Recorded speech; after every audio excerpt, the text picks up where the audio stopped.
Bonsoir mes frères et sœurs, que le Seigneur vous bénisse. J'espère que vous allez bien. J'espère que vous êtes dans la joie d'avoir pu louer le Seigneur ensemble. En tout cas, je suis content de vous retrouver pour partager la parole du Seigneur. Et le Seigneur a un beau sujet pour nous ce soir, une belle exhortation, un thème très très important qui est important de comprendre. La chose que j'aimerais nous dire, qui ne traverse aucune épreuve en tant que chrétien. Je sais que nous tous qui sommes présents ce soir, nous traversons tous des épreuves et le Seigneur a quelque chose pour nous, je le crois, frères et sœurs. Voilà, nous sommes le samedi 2 mars 2019 et voilà, je vais vous souhaiter à toutes et à tous la bienvenue. Alléluia.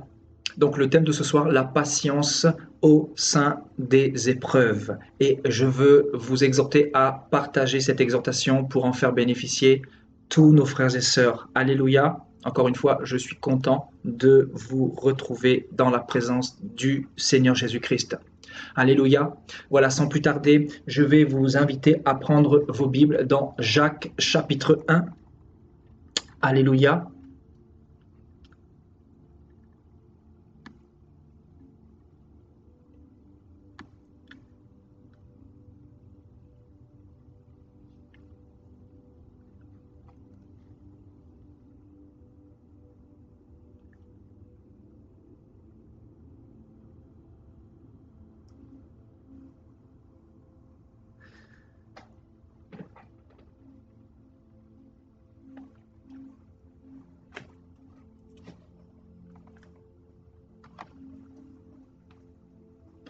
Jacques chapitre 1 à partir du verset 1.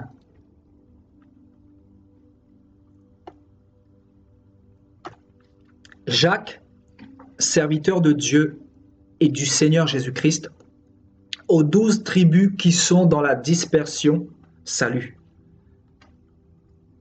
Mes frères, regardez comme un sujet de joie complète les diverses épreuves auxquelles vous pouvez être exposés, sachant que l'épreuve de votre foi produit la patience.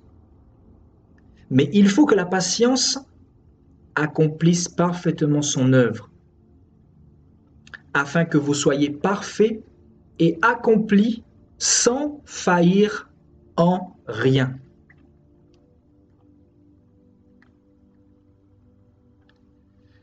Si quelqu'un d'entre vous manque de sagesse, qu'il la demande à Dieu, qui donne à tous simplement et sans reproche, et elle lui sera donnée. Mais qu'il la demande avec foi, sans douter. Car celui qui doute est semblable au flot de la mer, agité par le vent et poussé de côté et d'autre. Qu'un tel homme ne s'imagine pas qu'il recevra quelque chose du Seigneur. C'est un homme irrésolu, inconstant dans toutes ses voies. Alléluia, je bénis le Seigneur pour sa parole.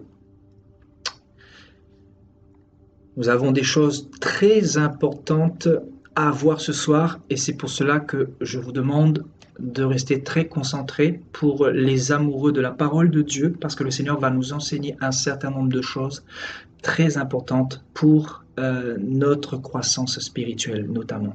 Alléluia. Donc, la patience au sein des épreuves. Et nous avons tous des épreuves. Et frères et sœurs, ce qui m'a poussé à parler sur ce thème ce soir, c'est tout simplement l'inspiration que le Seigneur m'a donnée dans la semaine. Donc, mercredi, je discutais avec ma mère et voilà, ma mère en tant que chrétienne, elle traverse aussi des épreuves difficiles et j'étais en train de méditer dans mon cœur et me dire que nous les hommes, nous avons besoin de patience.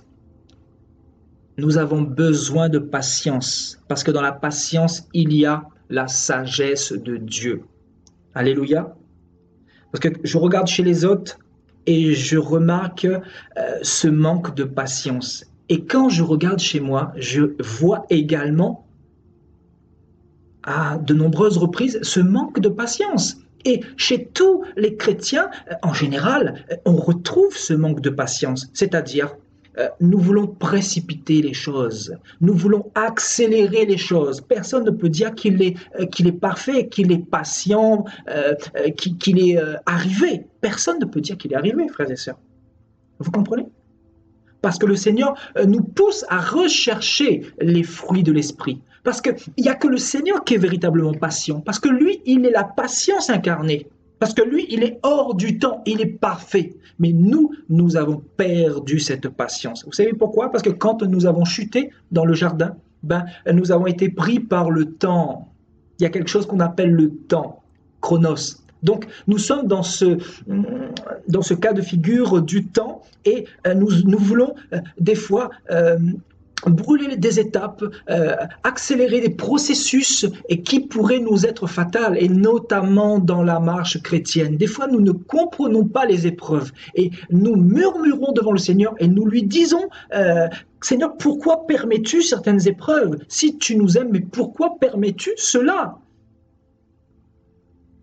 Alors que le Seigneur permet toutes choses pour une raison. C'est déjà pour nous enseigner quelque chose qui s'appelle la patience. Parce que nous les hommes, nous avons des problèmes. Et je peux vous assurer, je pense que dans l'époque où nous sommes, nous devons vraiment prier Dieu dans ce sens-là. Seigneur, donne-nous la patience. Enseigne-nous la patience parce que c'est de plus en plus difficile. Nous sommes dans un monde où tout va vite. Vous savez, c'est une société McDrive. C'est-à-dire, vous allez au McDonald's, vous commandez, voilà, votre commande vous arrive et voilà, tout va vite en fait. Vous commandez sur Internet, votre marchandise arrive dans votre boîte aux lettres 2 jours plus tard. Tout est fait pour nous pousser à brûler les étapes. Et c'est Satan qui est derrière, bien évidemment. Et Dieu veut que nous ne soyons pas, comme les païens. Il veut que nous soyons comme lui. Il veut que nous ayons son caractère. Et le caractère de Dieu, c'est quoi? Le caractère de Christ, c'est la patience. Et Christ veut nous enseigner la patience. Parce que, frères et sœurs, si nous ne sommes pas patients, nous allons brûler les étapes et nous ne pourrons pas être accomplis en Christ. Regardez bien avant de commencer. Regardez ce que Jacques dit ici au verset 5, Jacques dit « Si quelqu'un d'entre vous manque de sagesse », donc quelqu'un qui n'est pas patient selon Dieu, c'est quelqu'un qui manque de sagesse. Voyez? Et si quelqu'un n'a pas la sagesse de Dieu, il peut faire beaucoup d'erreurs. Il peut prendre de mauvaises décisions dans la précipitation. Et c'est pour cela que nous devons demander à Dieu la sagesse pour pouvoir marcher dans la patience, c'est-à-dire dans le temps de Dieu. Parce que la patience ici est égale au temps de Dieu. Et souvent, nous ne voulons pas marcher selon le calendrier de Dieu, mais nous voulons marcher selon notre propre calendrier, parce que nous sommes orgueilleux, parce que nous pensons connaître les choses mieux que Dieu, parce que nous pensons qu'à notre petite personne, parce que nous ne voyons pas plus loin que le bout de notre nez. Et vous le savez, frères et sœurs. Mais Dieu qui est tout-puissant, Dieu qui est éternel, Dieu qui est notre créateur, il sait ce qui est bon pour nous. Donc, il sait que nous devons passer par certaines étapes afin d'être complets, afin d'être parfaits, comme Jacques nous le dit un peu plus haut. Voyez? Regardez ce que Jacques nous dit ici. Il dit, regardez comme un sujet de joie les diverses épreuves auxquelles vous pouvez être exposés. Voilà, il nous encourage à regarder les épreuves que nous, chrétiens, nous traversons, à les regarder comme des sujets de joie. Et il va dire au verset 3, « Sachant que l'épreuve de votre foi produit la patience. » Donc Jacques nous dit quelque chose de très important ici. Par l'Esprit de Dieu. Jacques nous apprend que l'épreuve ou les diverses épreuves que Dieu peut permettre dans notre vie chrétienne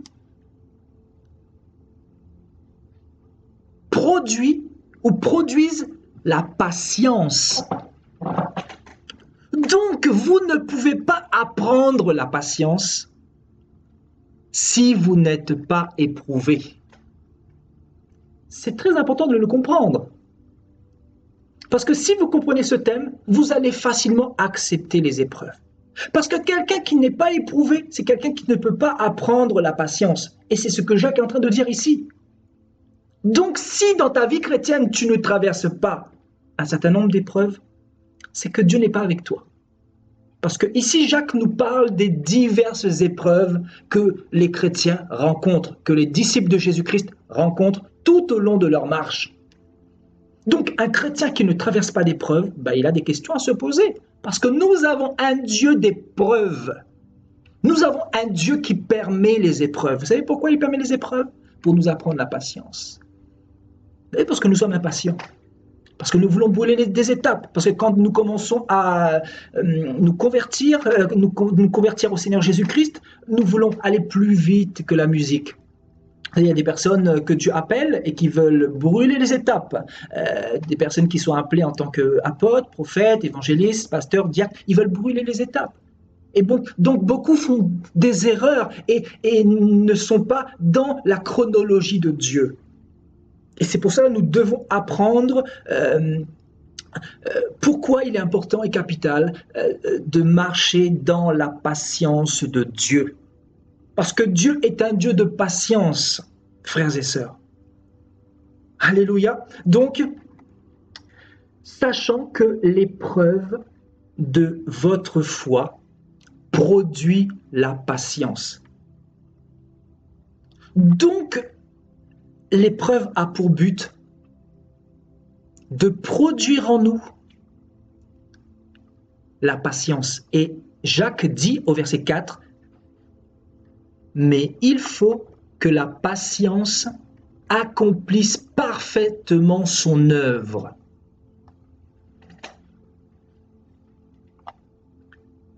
Afin que vous soyez parfaits et accomplis sans faillir en rien. Ce soir, nous allons nous pencher sur le verset 3 et le verset 4. Et nous allons même aller dans le grec pour comprendre la pensée de Jacques ici. Il nous dit que la patience doit accomplir parfaitement une œuvre.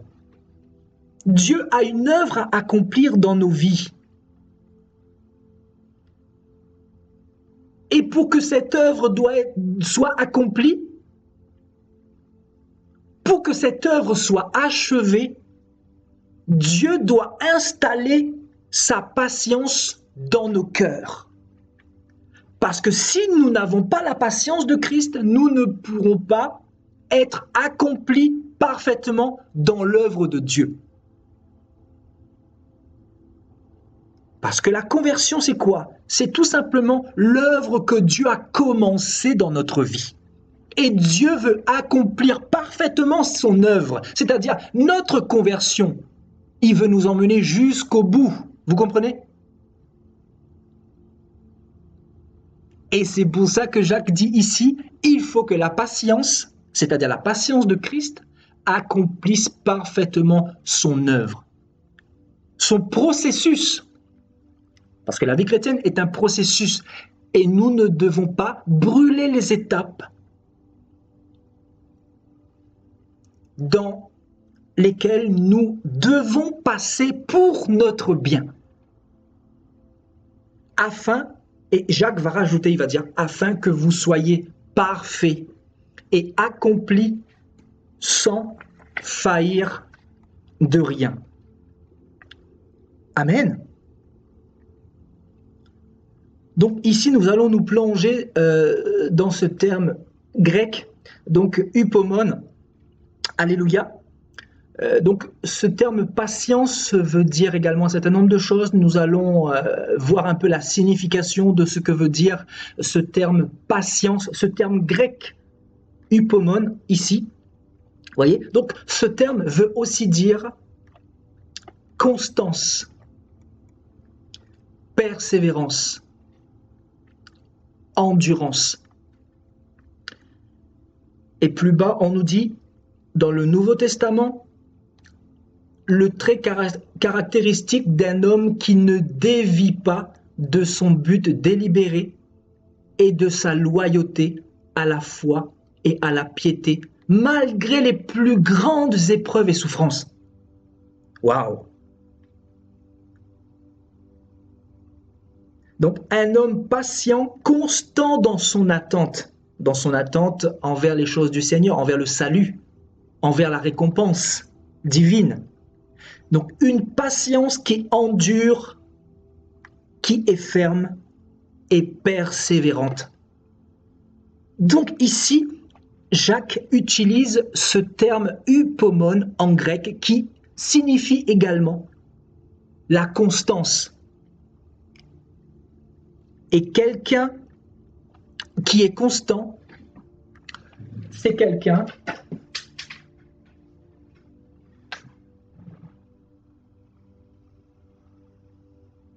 qui va rester sur la même ligne directrice. Ce n'est pas quelqu'un qui va faire de sa vie chrétienne un yo-yo comme ça, voyez?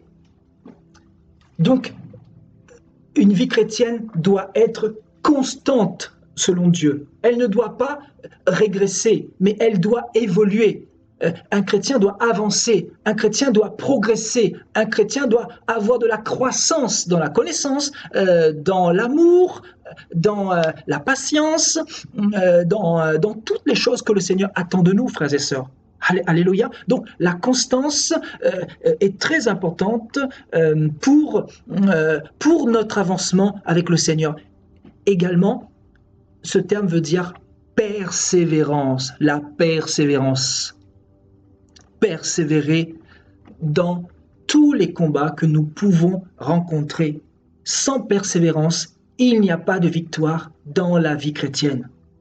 Et nous avons tellement de choses à dire par rapport à la persévérance. Et nous aurons l'occasion de faire un deuxième volet mercredi prochain, parce que il y a tellement de choses à dire dans la parole de Dieu. Ce soir, nous n'aurons pas l'occasion de tout dire parce que c'est tellement vaste. Le Seigneur m'a montré un certain nombre de choses et je pense qu'on va faire ça en 2 volets. Vous voyez? Donc, la persévérance et aussi l'endurance. Voyez? L'endurance. Le fait d'être endurant dans les combats. Le fait d'être endurant dans les épreuves. Le fait d'être endurant dans les souffrances. Et on nous dit que ces termes signifient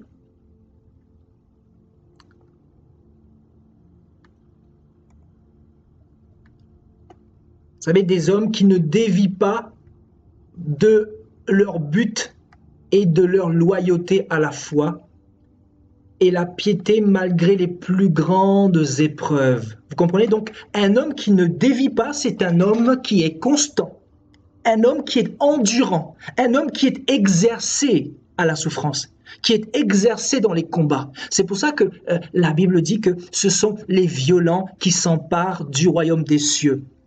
Et qui sont les violents devant Dieu? Ce sont ceux qui sont constants, ce sont ceux qui sont persévérants, ce sont ceux qui sont endurants. Frères et sœurs, il y a l'endurance physique, mais il y a aussi l'endurance spirituelle. Et si vous n'êtes pas endurant au niveau spirituel, vous allez finir par tomber. C'est pour ça que le Seigneur nous exerce. Et cette endurance, c'est au niveau des épreuves. Vous savez, dans ce monde, un sportif qui s'entraîne doit être endurant s'il veut terminer convenablement une course. Voyez? Donc, l'épreuve de son exercice, ça sera quoi? Ça sera l'entraînement pour se surpasser, pour essayer d'atteindre ses objectifs. Ben, nous, avec le Seigneur, c'est la même chose. Nous devons être endurants. Et le Seigneur, pour provoquer l'endurance en nous, pour que nous puissions être exercés à la persévérance, ben, qu'est-ce qu'il va faire? Ben, il va permettre un certain nombre d'épreuves.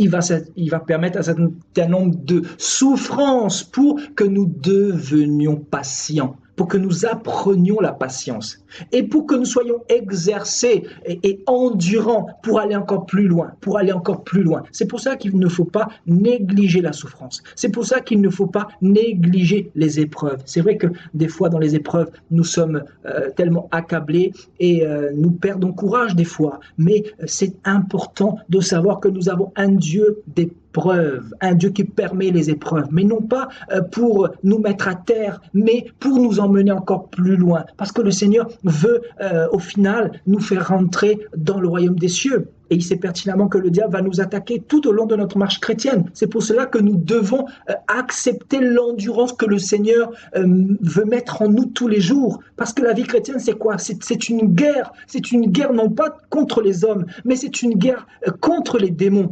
contre les dominations dans les lieux célestes. C'est une guerre contre les forces du mal. Et si vous n'êtes pas endurant, frères et sœurs, vous allez finir par baisser les bras parce qu'il y a un certain nombre de pressions que le diable nous met à travers nos pensées, à travers ce monde, à travers tout ce que nous pouvons voir et qui nous agresse à travers le monde de Babylone.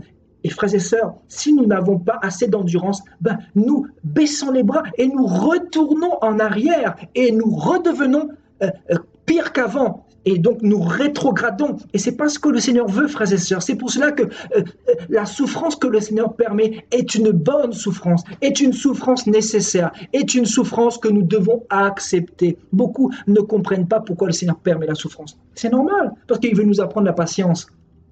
Il veut nous apprendre la patience, afin que nous soyons parfaits et accomplis dans son œuvre, dans l'œuvre qu'il a commencée en nous, c'est-à-dire notre conversion.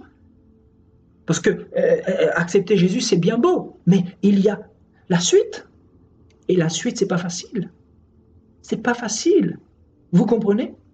Alléluia. Vous voyez? Donc, ce terme veut tout simplement dire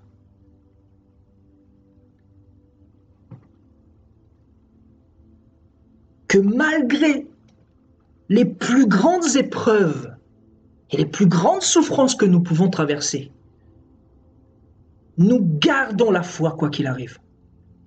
Nous ne dévions pas de notre objectif, de notre but final, qui est le salut. Nous ne dévions pas de cette trajectoire, parce que c'est une course, encore une fois. Vous voyez, quand on parle de constance, de persévérance et d'endurance, Jacques fait référence ici à une course, et cette course, c'est notre marche chrétienne. C'est un combat, c'est le combat que nous menons. Paul dira à Timothée, combat le bon combat de la foi. C'est un combat, c'est une guerre, frères et sœurs. C'est pour cela que nous devons accepter les nombreuses épreuves que le Seigneur permet. Et les épreuves sont vastes. Les épreuves peuvent être des moments de tentation que tu peux vivre, que tu peux subir, des moments difficiles, des moments intenses dans ton cœur, dans ton âme, dans tes pensées. Les combats ou les épreuves peuvent être sur une échelle très large. Amen. Donc un homme qui ne dévie pas de son but, de la trajectoire, c'est-à-dire un homme qui vise le ciel, un homme qui ne s'arrête pas à la terre, c'est un homme qui avance constamment, c'est un homme qui accepte toutes les épreuves, tous les obstacles qu'il peut rencontrer. Parce que son Seigneur lui a dit qu'il aura des problèmes. Son Seigneur lui a dit qu'il y aura beaucoup de tribulations pour entrer dans le royaume des cieux. Amen. Donc, frères et sœurs, la souffrance est capitale. Le Seigneur nous apprend ce soir que la souffrance est primordiale, que nous devons souffrir, que nous devons passer par des épreuves. Vous savez pourquoi?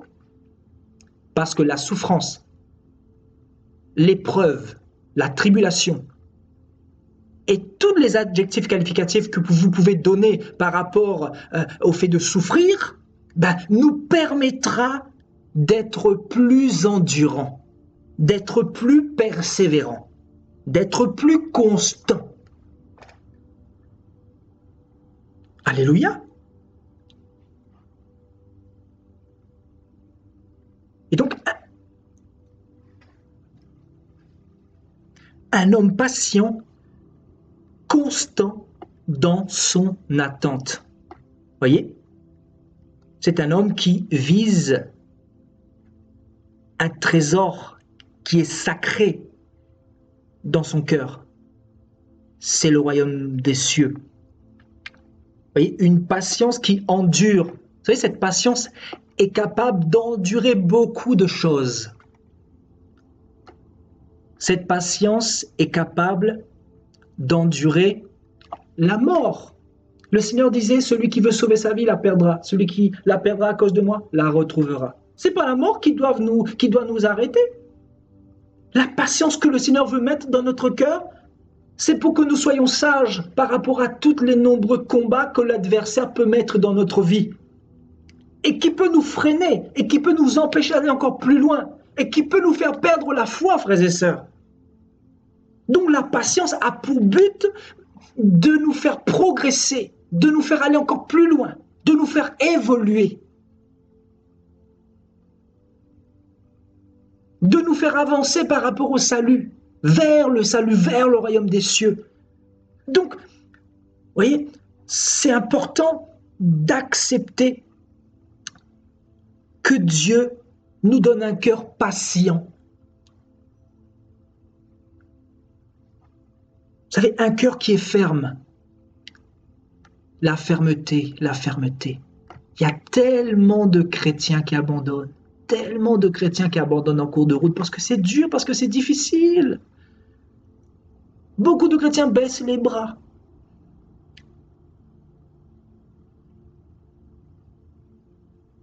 Mais c'est dur pour tout le monde.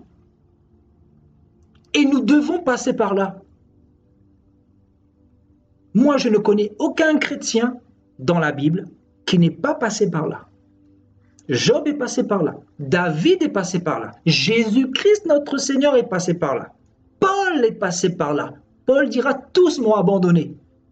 Paul dira qu'il a été en prison, il a été frappé, il a failli mourir en nombreuses reprises, il est passé par tellement de combats et c'est le Seigneur seul qui l'a fortifié. Et nous passons tous par là. C'est pour cela que si vous souffrez, c'est pour une bonne raison. C'est pour que le Seigneur nous apprenne l'endurance, qu'il nous apprenne la patience, qu'il nous apprenne à persévérer dans notre marche chrétienne, frères et sœurs. Alléluia. Voilà, nous allons revenir dans Jacques chapitre 1. Vous voyez, il faut que la patience accomplisse parfaitement son œuvre. Donc la patience doit accomplir une œuvre qui doit être parfaite, de la perfection de Dieu, afin que nous soyons parfaits et accomplis sans faillir de rien. Voyez, afin que nous soyons parfaits et accomplis. Donc, le Seigneur dira quoi dans Matthieu 5? Soyez donc parfaits comme votre Père est parfait. N'est-ce pas? Et ici, ce terme grec, voyez, donc Jacques dit, afin que vous soyez parfaits et accomplis sans faillir en rien. Donc Dieu doit effectivement accomplir quelque chose en nous. Et quand on parle d'accomplissement, c'est de terminer quelque chose qui a été commencé. C'est pour cela que je vous disais que la conversion, c'est l'œuvre que Dieu a commencé dans notre vie. Donc la conversion, c'est le début de l'œuvre que le Seigneur a commencé dans notre vie. Et Dieu veut achever parfaitement cette œuvre par la patience qu'il veut mettre en nous, pour que nous puissions aller jusqu'au bout. Parce que sans la patience, l'œuvre ne pourra pas être achevée. Vous devez le savoir.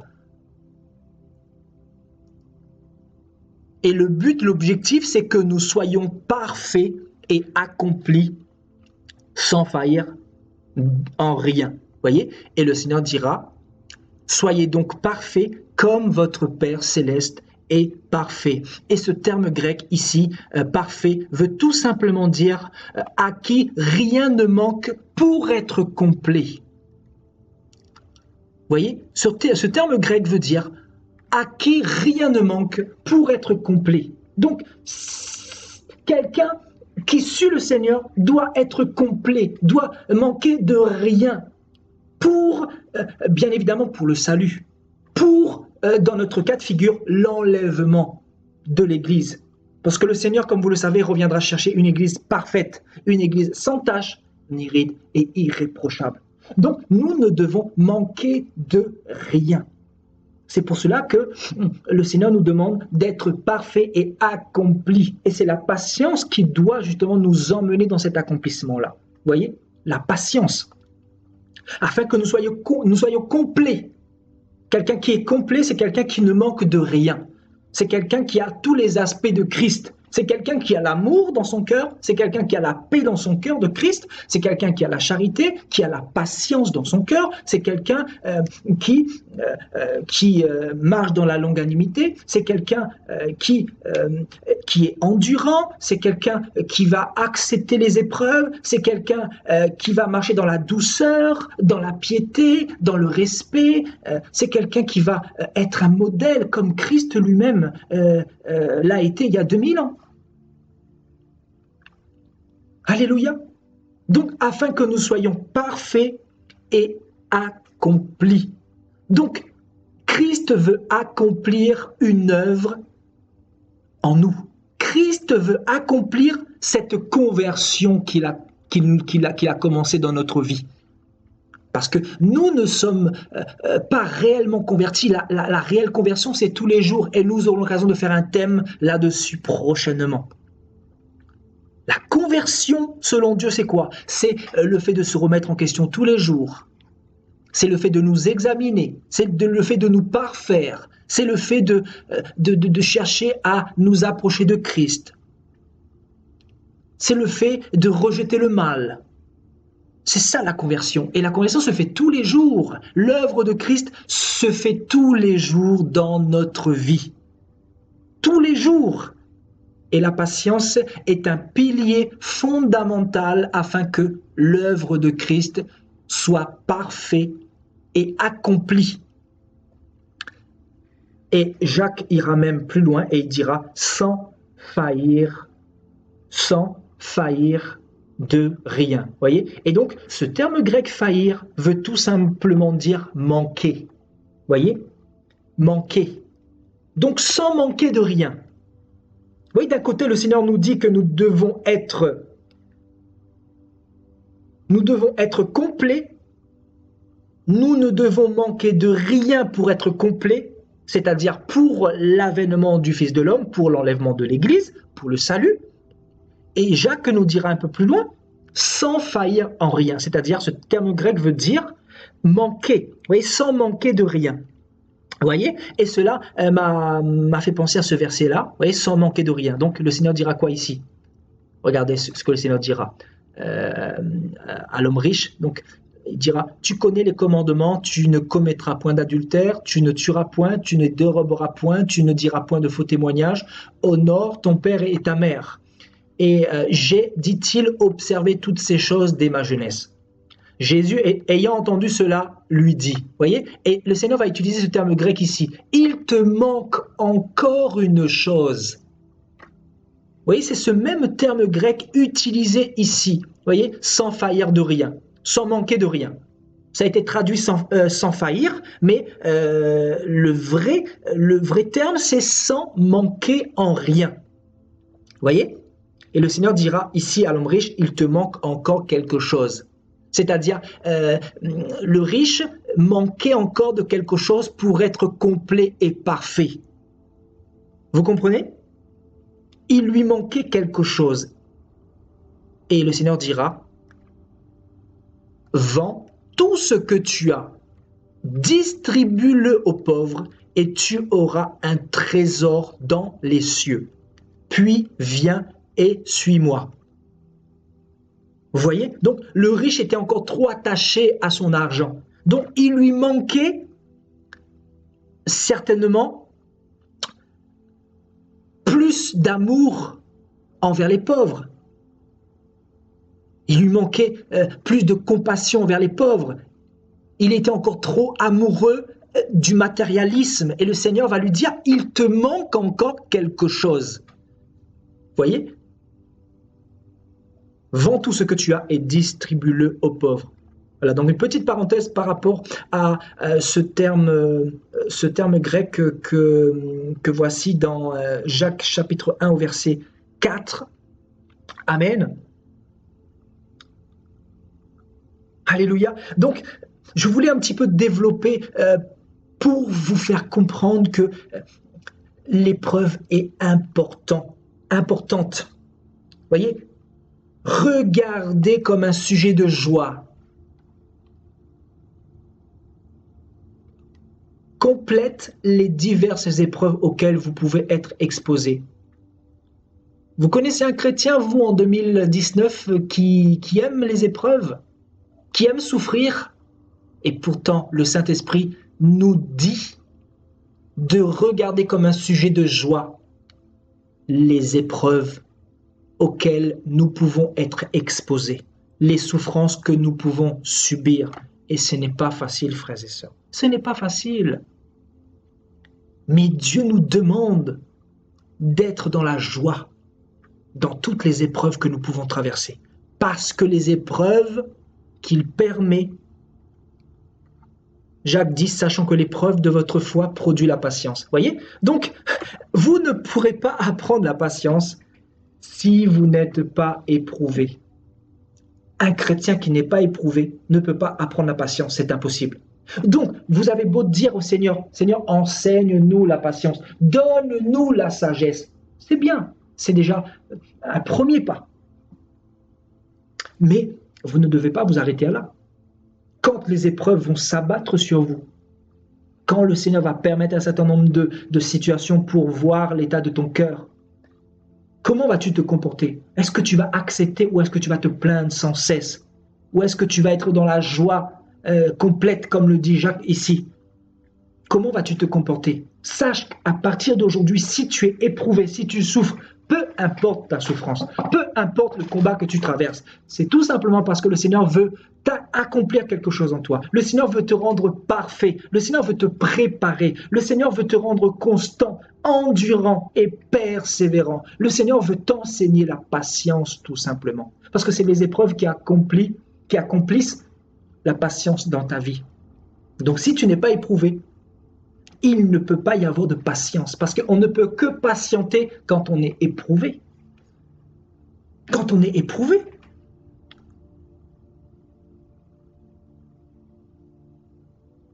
Imagine que le Seigneur te dit,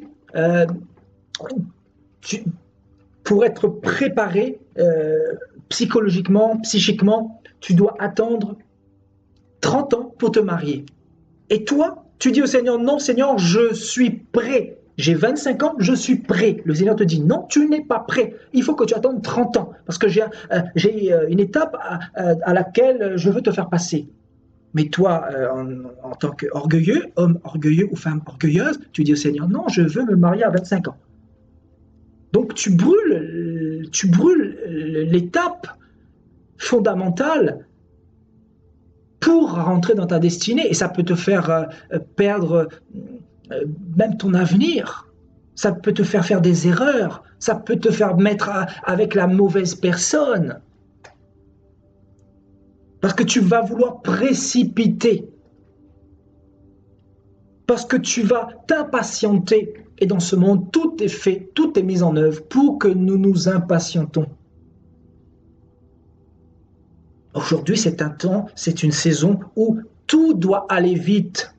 Je vous assure, le diable, à travers son système, produit en nous l'impatience. Il a mis les réseaux sociaux, il a mis Internet. Tout doit aller vite aujourd'hui. Et je peux vous assurer, si nous ne faisons pas attention, ça peut être fatal pour nous. Ça peut être grave pour nous. Nous pouvons passer à côté de l'éternité à cause de quoi? à cause d'un manque de patience. Et la patience est le caractère même de Dieu, avec l'amour, avec la paix, avec la piété, avec la justice, avec toutes ces choses-là. Alléluia. Donc, nous pouvons passer à côté de l'éternité parce que si nous n'avons pas la patience, nous pouvons avoir l'amour, hein. Nous pouvons avoir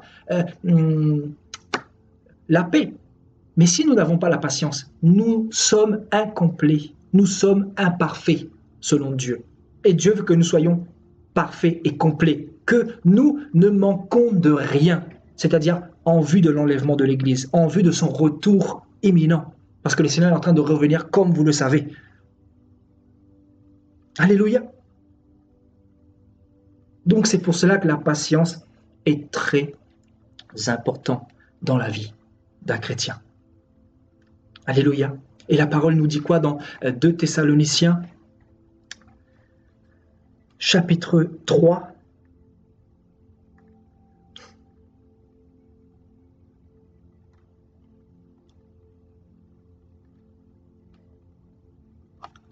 que le Seigneur dirige vos cœurs vers l'amour de Dieu et vers la patience de Christ.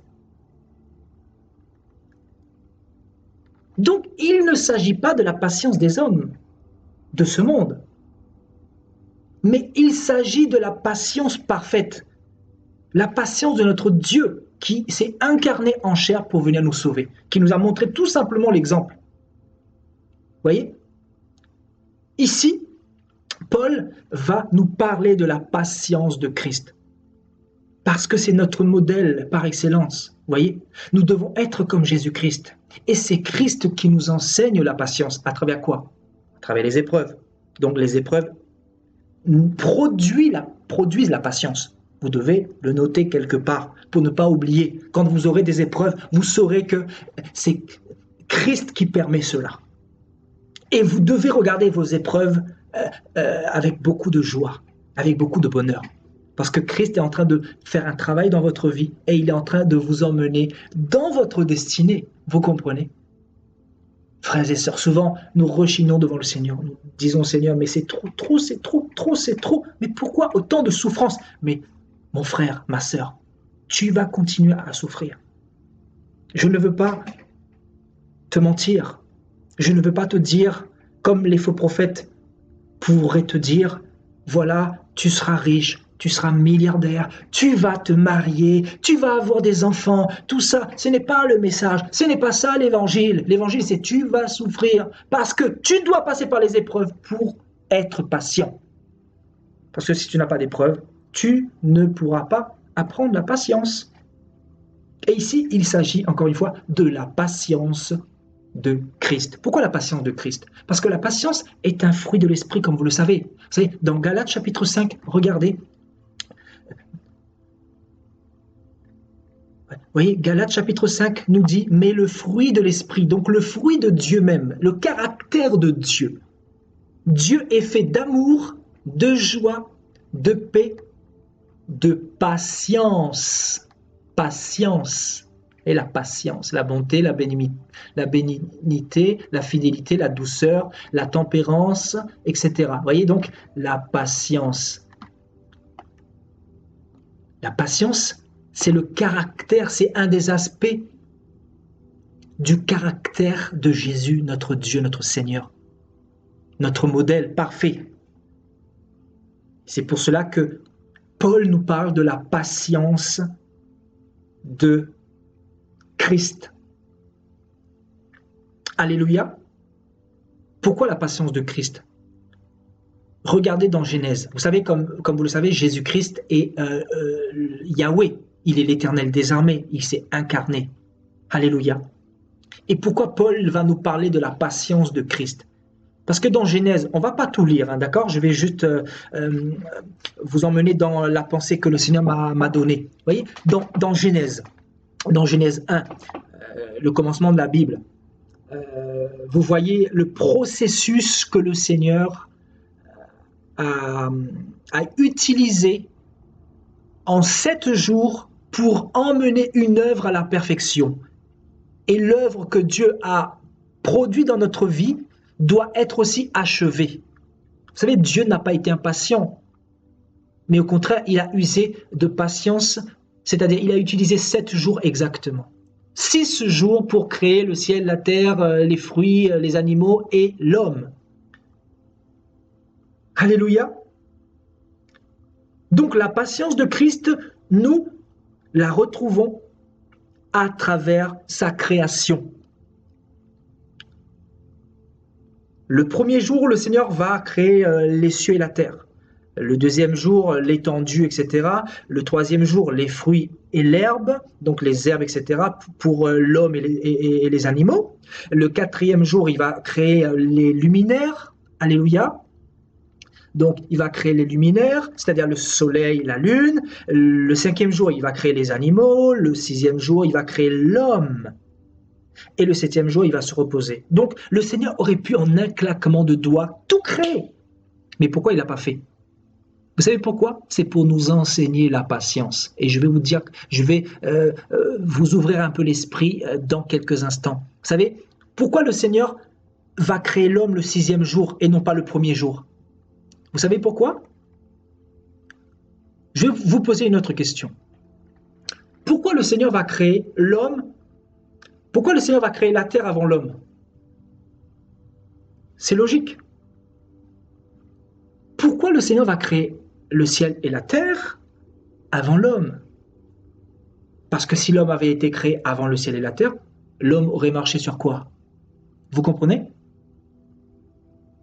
Pourquoi le Seigneur va créer les fruits avant l'homme? Tout simplement pour qu'il puisse manger ces fruits-là.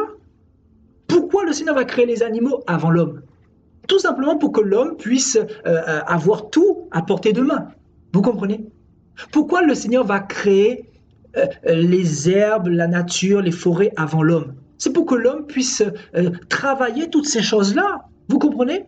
Donc, le Seigneur a utilisé effectivement un temps bien défini, c'est-à-dire il a été patient dans tout ce qu'il a fait. C'est pour ça que Paul dit « Soyez comme Christ, ayez la patience de Christ en vous ». Et la patience de Christ, c'est quoi? C'est marcher selon le temps de Dieu.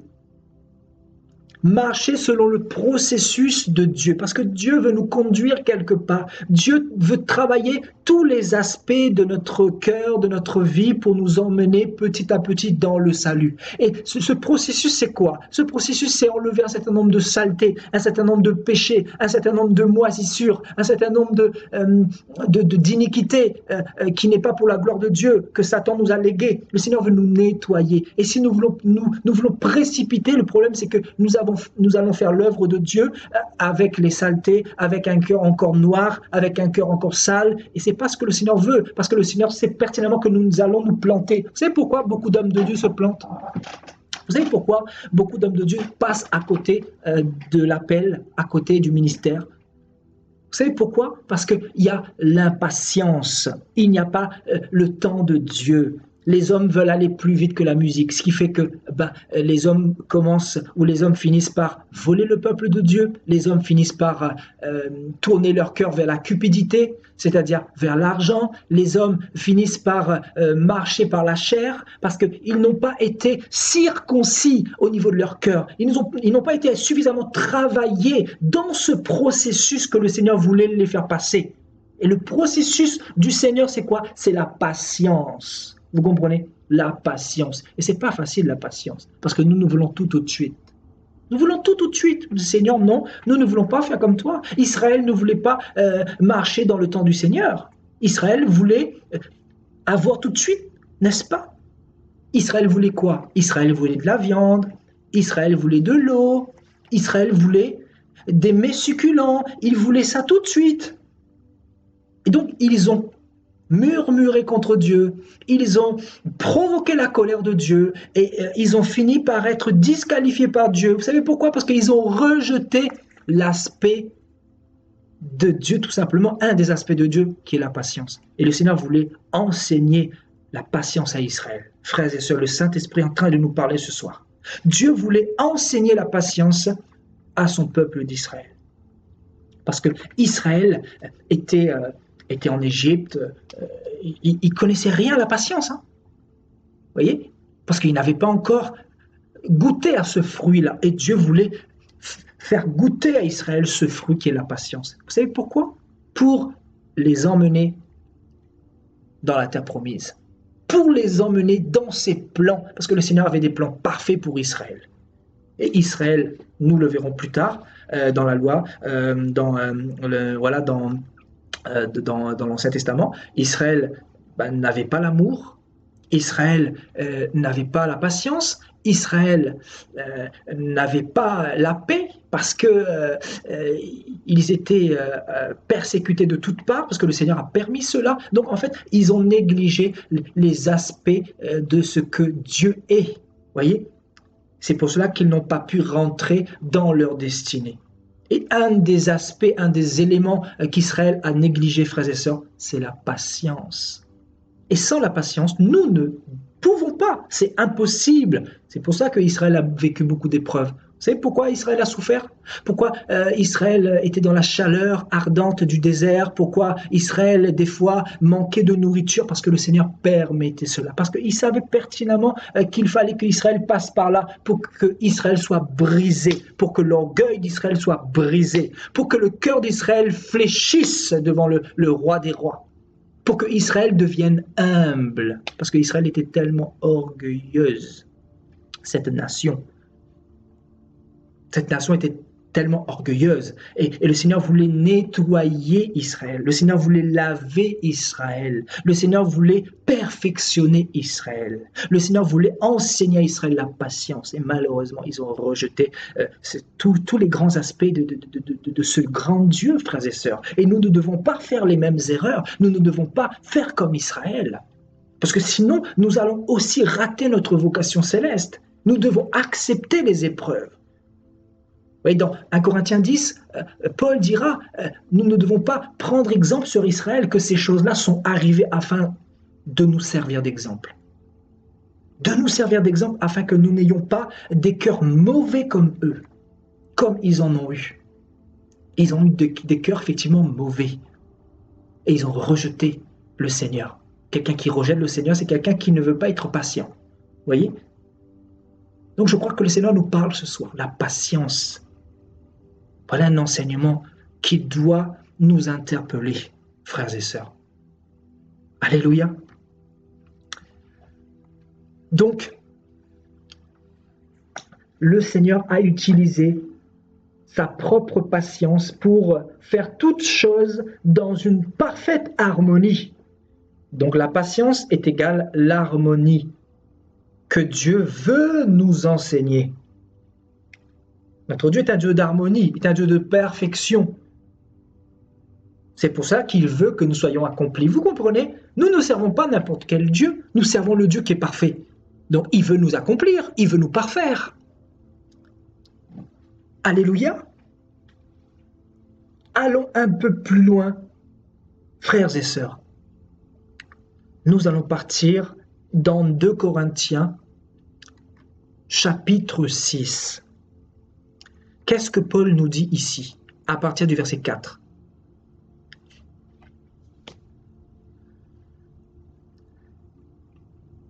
Mais nous nous rendons à tous égards recommandables comme serviteurs de Dieu, par beaucoup de patience. Vous savez, beaucoup de patience. Et oui, si vous n'avez pas de patience, ça ne sert à rien d'être chrétien, parce que vous allez perdre du temps pour rien. Être patient vous permettra de supporter les tentations, les combats, les épreuves, la souffrance, les tribulations. Paul nous parle de quoi? Des tribulations. Il nous dit ici, nous avons été recommandables comme serviteurs de Dieu par beaucoup de patience dans les tribulations. Voyez? Dans les tribulations, dans les calamités, dans les détresses. Voyez, Paul aussi a eu sa part de souffrance, je peux vous assurer. Et franchement, c'est un homme respectable. Quand je le verrai au ciel par la grâce du Seigneur, je pourrais dire, mais Paul, franchement, je pourrais même lui serrer dans mes bras et lui dire, franchement, Paul, tu m'as beaucoup interpellé. tu as été un exemple pour nous sur la terre. Et c'est le cas de le dire. Il dit par beaucoup de patience dans les tribulations, dans les calamités, dans les détresses, sous les coups. Paul a reçu des coups, vous imaginez? Est-ce que vous avez une vie chrétienne et est-ce que vous avez reçu déjà des coups dans votre vie chrétienne? Je ne pense pas pour la plupart d'entre nous. Voyez? Et pourtant, nous nous plaignons. Voyez? Dans les coups, dans les prisons. Est-ce que quelqu'un a déjà fait de la prison ici en tant que chrétien? C'est pour ça que la parole dit, nous n'avons pas encore souffert jusqu'au sang. Jusqu'au sang. Amen. Donc, beaucoup de patience dans les prisons. Paul a fait de la prison. Vous imaginez, il aurait pu refaire marche arrière depuis bien longtemps. Hein. Déjà, les tribulations, les calamités, les détresses auraient suffi. Mais là, plus les coups. Donc, il dit qu'il a été patient dans les coups. Il a pris des coups à cause de l'œuvre de Dieu, à cause de l'évangile, à cause de Jésus. Donc, dans les prisons, patient dans les prisons, patient dans les troubles, patient dans les travaux, voyez? Il a été probablement exploité, voyez? Dans les veilles, Paul a fait beaucoup de veilles, de veillées hein, notamment pour intercéder, pour prier, pour prier pour tout, pour les églises dont il s'occupait à l'époque, voyez. Donc les jeunes également. Donc il a été beaucoup patient dans les jeunes. Donc la patience, c'est dans tous les domaines de notre vie, frères et sœurs, voyez. Dans les jeunes également, il a été patient par la pureté, par la connaissance, par la longanimité et toutes ces choses, voyez. Mais c'est quand même important hein, ce que Paul nous montre ici, hein, ouais, tous les aspects de la patience qui était en lui. La patience de Christ qui était en lui a permis de vivre, de vivre les tribulations, les calamités, les détresses, les coups, les prisons, les troubles, les travaux, les veilles et les jeûnes. Donc, si vous n'avez pas la patience de Christ, comment voulez-vous passer par ces choses-là? Donc on comprend que Paul a vécu beaucoup de misère et nous comprenons pourquoi il parle de beaucoup de patience ici. Vous voyez, beaucoup de patience. Vous voyez, Paul parle de beaucoup de patience parce qu'il a vécu des choses très difficiles. Et encore une fois, Jacques nous dit quoi ici? Sachant que l'épreuve de votre foi produit la patience. Vous voyez? Donc, sans épreuve, il n'y a pas de patience. Et la patience accomplira son œuvre pour que nous soyons parfaits et accomplis. Mais à travers, encore une fois, la souffrance. Voyez? À travers la souffrance. À travers les combats. Alléluia. Allons un peu plus loin dans Jacques chapitre 5. À partir du verset 11, voici, nous disons, bienheureux ceux qui ont souffert patiemment. Jacques nous parle encore de la patience ici. Vous avez entendu parler de la patience de Job. Est-ce que vous avez lu le livre de Job, frères et sœurs?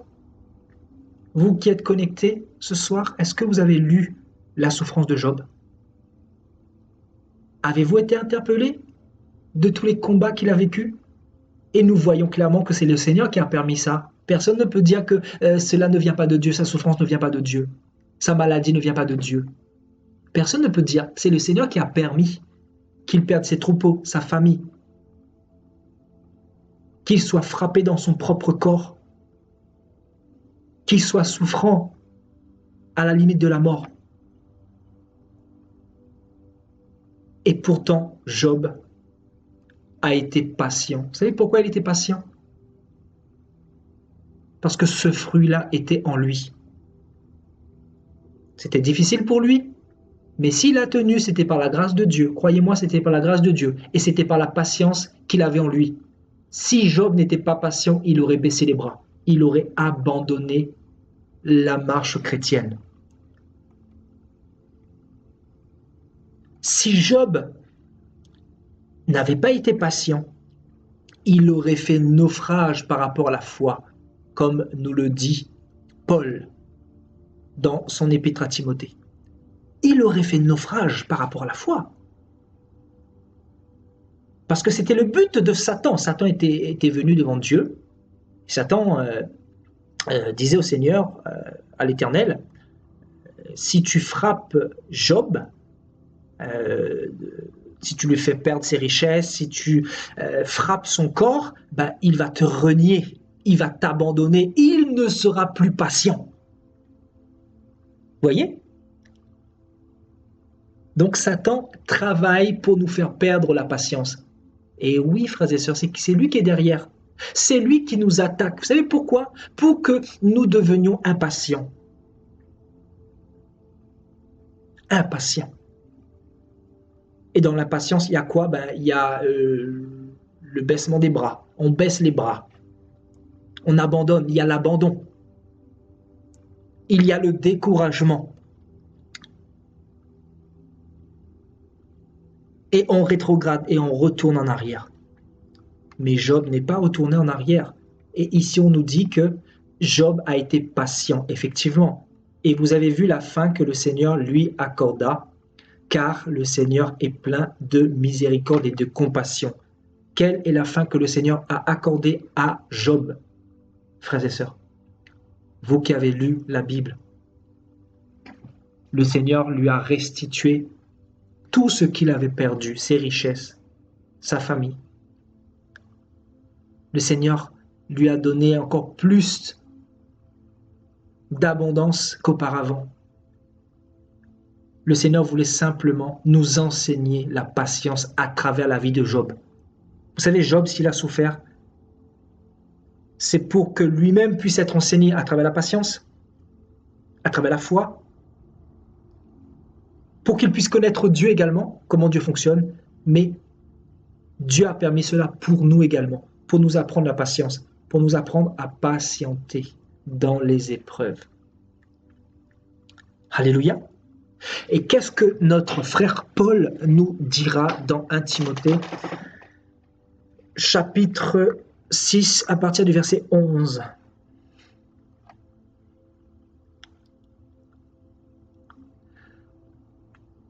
Pour toi, homme de Dieu, fuis ces choses, c'est-à-dire l'argent, un peu plus haut, quand vous lisez, ça fait référence surtout à l'argent, hein, d'accord? Pour toi, homme de Dieu, fuis ces choses, recherche la justice, la piété, la foi, la charité, la patience, la douceur. Voyez les choses que nous devons rechercher quand vous priez, frères et sœurs. Arrêtez de prier pour le mariage, arrêtez de prier pour être béni ou quoi que ce soit. Oui, c'est bien, c'est pas défendu de prier dans ce sens-là. Seigneur, bénis-moi à tel niveau, Seigneur, je peux difficilement survenir à mes besoins. Mais la Bible dit que le Seigneur sait de quoi tu manques. Donc ça, c'est pas un problème. Et tu dois rechercher d'abord la justice et le royaume de Dieu. Et tout te sera donné par-dessus tout. Tu vois? Déjà, tu dois fuir toutes ces choses énumérées un peu plus haut. Verset 10, verset 9, etc. là-bas. Et tu dois rechercher la justice, la piété, la foi, la charité, la patience. Et franchement, il faut prier dans ce sens que Dieu nous donne la patience. Parce que nous en avons besoin, frères et sœurs. Et la douceur. Voyez? Et qu'est-ce que Paul va dire au verset 12? Combat le bon combat de la foi. C'est un combat, comme je vous l'avais dit tout à l'heure. La vie chrétienne, c'est un combat. Paul, juste après avoir dit à Timothée de rechercher la justice, la piété, la foi, la patience, la douceur et la charité, il dira combat le bon combat de la foi. C'est ça le bon combat, frères et sœurs. Le bon combat, c'est quoi? C'est de rechercher Dieu lui-même, c'est de rechercher tous les aspects de Dieu, sans rien négliger. C'est-à-dire rechercher sa justice, rechercher sa piété, rechercher sa foi, rechercher son amour, rechercher sa patience, rechercher sa douceur. Vous savez pourquoi? Pour pouvoir être comme Jésus-Christ, pour porter du fruit à nous autres et pour transmettre le caractère de Dieu à notre prochain, pour gagner le maximum d'âmes, pour impacter. Parce que si nous voulons impacter, nous devons être comme Christ. Et nous devons avoir tous les aspects du caractère de Dieu pour pouvoir impacter dans notre génération. Voyez? Donc, combat le bon combat de la foi. Saisis la vie éternelle. Vous voyez, c'est ça qu'il faut saisir. Hein. Ce n'est pas l'argent, ce n'est pas les bénédictions terrestres, hein. Ce n'est pas avoir une grande église, ce n'est pas toutes ces choses-là. Hein. Saisis la vie éternelle, c'est ça. C'est ça notre véritable combat. Notre combat, c'est pour la vie éternelle. C'est pour ça que Dieu permet la souffrance, pour que nous puissions aller jusqu'au bout, à laquelle tu as été appelé et pour laquelle tu as fait une belle confession en présence d'un grand nombre de témoins. Alléluia. Et je pense que nous terminerons sur ce verset-là, donc Romains chapitre 15, au verset 4. Or, tout ce qui a été écrit d'avance l'a été pour notre instruction, afin que, par la patience et par la consolation que donnent les Écritures, c'est-à-dire la Bible, nous possédions l'espérance. Voyez? Donc, la Bible nous apprend que tout ce qui a été écrit d'avance l'a été pour notre instruction, c'est-à-dire le livre de Job, les différents livres que Moïse nous a laissés, les psaumes de David, la vie de David, la vie de Jérémie, et la vie d'Abraham, d'Isaac, de Jacob, la vie de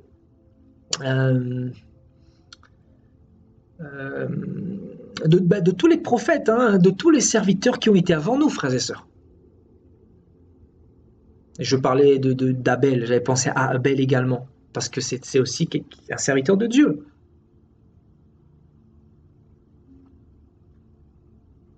Afin que par la patience et par la consolation que donnent les Écritures, nous possédons l'espérance. Donc, les Écritures nous permettent d'apprendre la patience. Les Écritures nous donnent la patience. Vous voyez? Les Écritures nous consolent et nous donnent la patience. Nous apprend la patience. Alléluia! Vous avez compris? Parce que Jésus lui-même est la parole. Jésus lui-même est l'Écriture. C'est lui l'Écriture. C'est lui l'inspiration de tout ça. Donc, les Écritures nous donnent la consolation et nous permettent d'être patients. C'est pour ça qu'il est important aussi de lire la Bible, de passer du temps dans la Bible. Alléluia. Et on nous dit quoi au verset 5? Je pense que ça sera une belle conclusion. Que le Dieu de persévérance et de consolation vous donne d'avoir les mêmes sentiments les uns envers les autres selon Jésus-Christ, afin que tous ensemble, d'une seule bouche, vous glorifiez le Dieu et Père de notre Seigneur Jésus-Christ. Voyez? Donc, que le Dieu de persévérance, le Dieu de la persévérance. Et ici, c'est le même terme grec, hein, que patience, que nous avons vu dans Jacques 1. Voyez? Que le Dieu de la patience, que le Dieu, notre Dieu est le Dieu de la constance. Notre Dieu est le Dieu de la persévérance. Notre Dieu est le Dieu de l'endurance. Voilà qui est notre Dieu, frères et sœurs. Et notre Dieu est également le Dieu de la consolation. C'est celui qui nous console. Parce que je sais que nous traversons effectivement beaucoup d'épreuves, beaucoup de combats. Mais le Seigneur nous console toujours dans nos cœurs à travers sa parole. à travers des exhortations comme ce soir. Le Seigneur nous encourage d'une manière ou d'une autre, à nous de saisir sa grâce. Et comme il dira à Paul, ma grâce t'accompagne, ma grâce est avec toi. Donc quand tu es faible, c'est là que tu es fort. Alléluia. Donc frères et sœurs, arrêtons un peu de nous plaindre. Arrêtons un peu de rejeter les épreuves, de rejeter l'essentiel pour notre perfectionnement, pour notre bien. Si vous voulez achever votre marche chrétienne, vous devez avoir la patience du Seigneur, parce que vous aurez encore beaucoup d'épreuves tout au long de votre marche chrétienne, frères et sœurs.